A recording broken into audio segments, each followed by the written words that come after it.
And the clearest evidence has been the Twitter files to date in terms of just clearness of it. But of course, that's just the tip of the iceberg. Do we have any hope that we might learn the truth about what Google is doing, perhaps, which I think is much more nefarious than Twitter? And I'm sure Meta is just as bad. Luckily, we have this rogue, Elon Musk, who I'm critical of in some ways, but is doing something very positive with these Twitter files.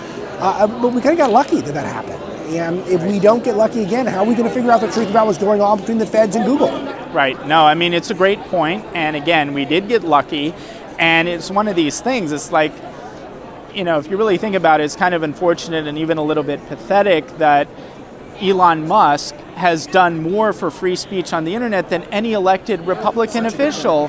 And the thing is again, it's like, this comes from the private sector. I almost joke that instead of going through the process of another election cycle, wasting millions and millions and sometimes billions cumulatively on more elections that don't deliver anything, we should set up like a SPAC fund, put that money in the SPAC fund, and then figure out which tech company we should engage in a hostile takeover of. Wow. And establish free speech there, because that seems to have been the proven model with Elon Musk. So maybe we need to get a little bit more creative about how we harness and channel our resources and power.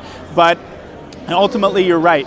Google is a huge animal unto itself. There's something called Project Jigsaw. If you're listening to this, look it up. There's an individual called Jared Cohen, who is literally like the pioneer in many ways of the whole reappropriating national security social media strategies that are originally designed to combat ISIS and nefarious actors in the Middle East and such, to direct against political speech that the regime doesn't like domestically. And so there's a whole rabbit hole unto itself when you look at what Google is doing, what its subsidiary YouTube is doing in terms of the algorithms. And again, there's so many dimensions of the story that remain to be fully told.